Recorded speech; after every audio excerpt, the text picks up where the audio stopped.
Welcome back, everybody, to our Supreme Court cases. So this is part 4. This is our final section of our cases. We're working on 25 through 32 today.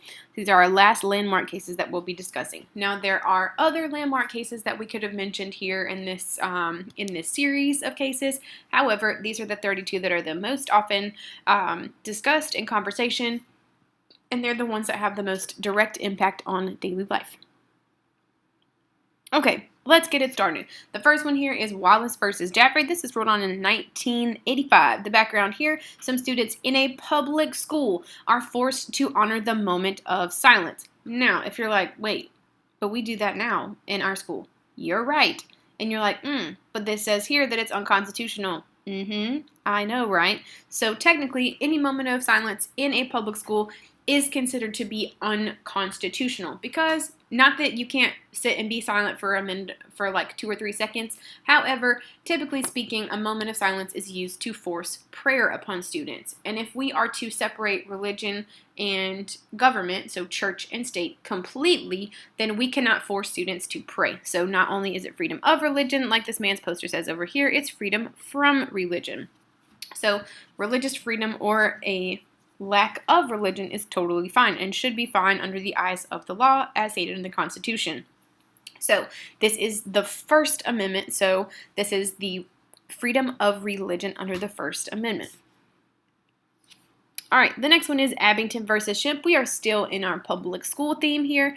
This is ruled on in 1963, so flashing back just a little bit.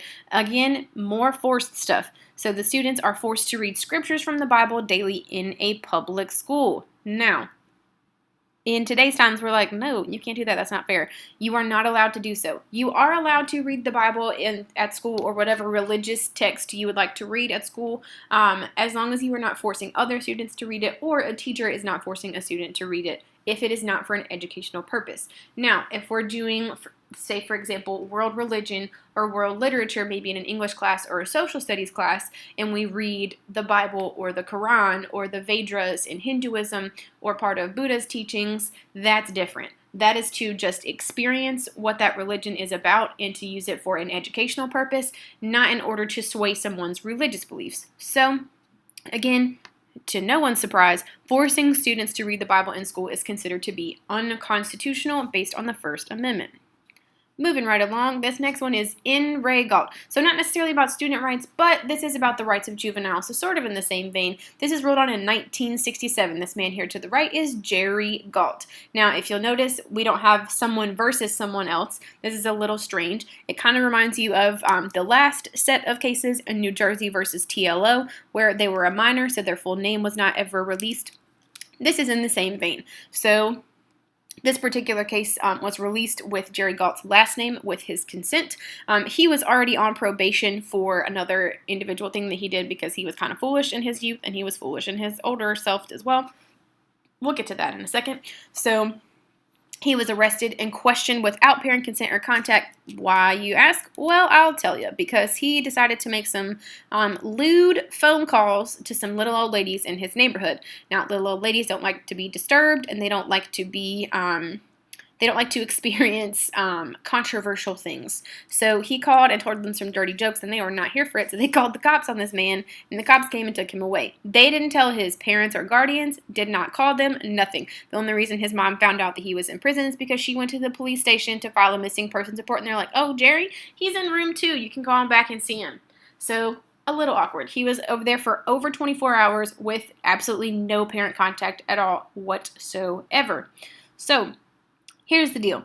He and his attorney were like, nope, can't do that, and sued the district attorney for allowing that to occur. The decision here is that juveniles have the same due process rights as adults. You don't get less rights in the juvenile justice system because you are young. You must have a parent and or attorney present to question. You can have both your parent and your attorney in the same room while you're being questioned by law enforcement if you would like. My strong advice to you, if a cop ever decides to take you into custody, call your mom, call your lawyer, and shut your mouth. Okay? Okay. So, in a very strange and terrible ending to this story, Jerry Gault here was arrested in 2016 on child molestation charges for molesting a 13-year-old girl. So, he will be in prison for the rest of his life. So, it didn't start too hot, and it didn't end too hot for him. The next one here is Nazi versus Skokie. So this one is pretty terrifying. However, this does kind of speak to freedom of speech and how far you can stretch the freedom of speech. So Nazis hold a march through a mostly Jewish town. So Skokie, Illinois is a town that is about 60% Jewish individuals. And the Nazi Party picks that town on purpose and holds a march through the town. They're shouting about white power. They're shouting about how the Jews need to be taken out of communities, how they are a threat to American national security, blah, blah, blah. And they are shut down. Okay, so the police force of Skokie, Illinois is like, absolutely not today, Satan, and they decide to shut down the entire parade on the grounds of hate speech.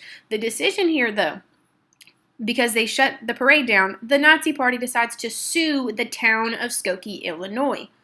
Here we go.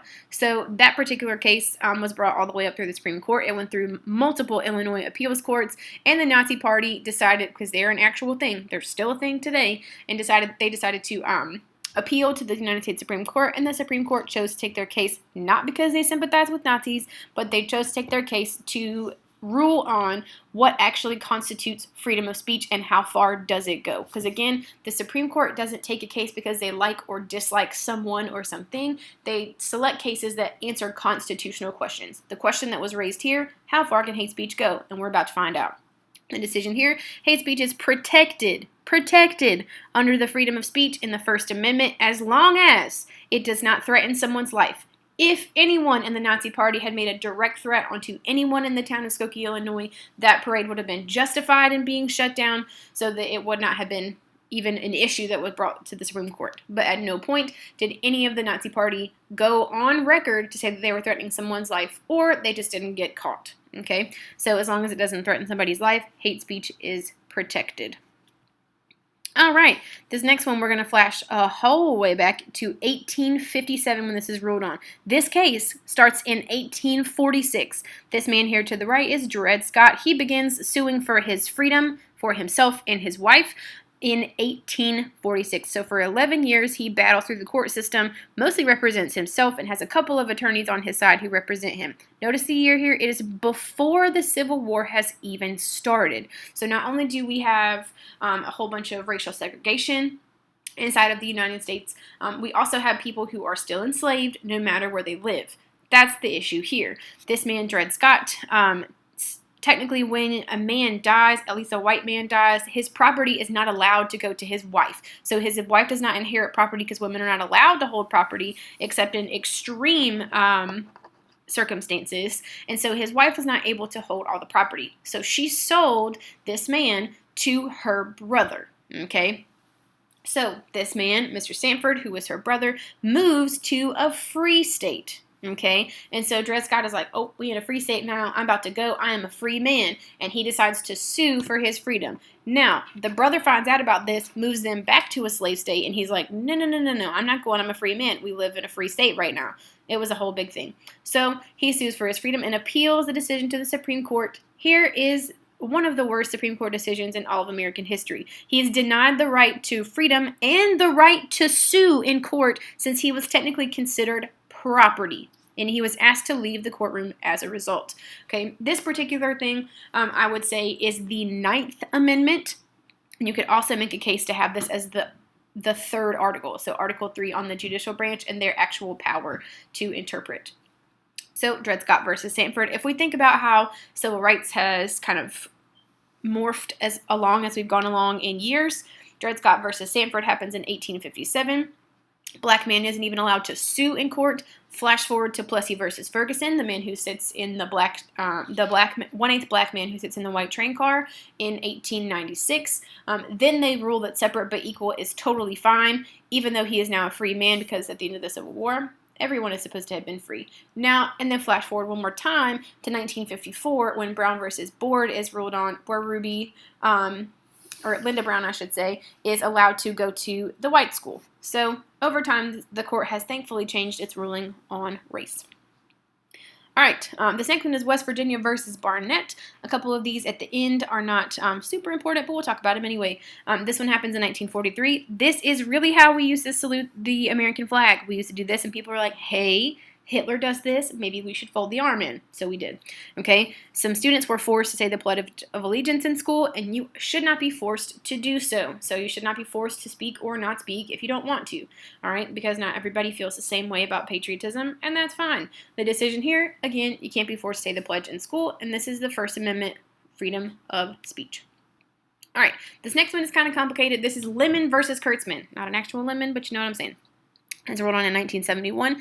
Pennsylvania gave public school money to private schools who are mostly religious. You can't do that, okay? So this would be like Pitt County Schools giving the same amount of money that they give us every year, they would give to JP2 to the Catholic school down the road. You can't do that. That's not allowed. Catholic schools operate under a completely different system. They are allowed to have religious services. We as a school are not, because we're a public school. The decision here, schools cannot use public money for private school use if religious, based on the First Amendment freedom of religion. And our last one is Escobedo versus Illinois. It's rolled on in 1964. This is 2 years prior to Miranda versus Arizona. This man, Danny Escobedo, is charged with the murder of his brother-in-law, because his brother-in-law used to beat Danny's sister. Danny wasn't here for that. Danny's sister was like, hey, you've beaten on me, I need some help. And so he decides to stab his brother-in-law to death. That's not a great call, but he did it anyway. He's denied an attorney, or gosh, this should be an S, the letter S. He denies the right to an attorney. He's like, no, I don't want one. And then he confesses to the crime. And once he does call an attorney, he's like, you did what? You confess. Why would you confess? And he gets all upset. And so now Danny Escobedo is like, no, I didn't have an attorney present. So anything that is in court is not supposed to be used. And the judges back him up, even though he denies the right to an attorney and turns it down. The decision here in 1964, any evidence or confessions without an attorney present, even if you decide to waive your rights, cannot be used in court. Now, this has been changed since then, all right, but in 1964, this was the ruling in Escobedo versus Illinois. And that has been Supreme Court cases.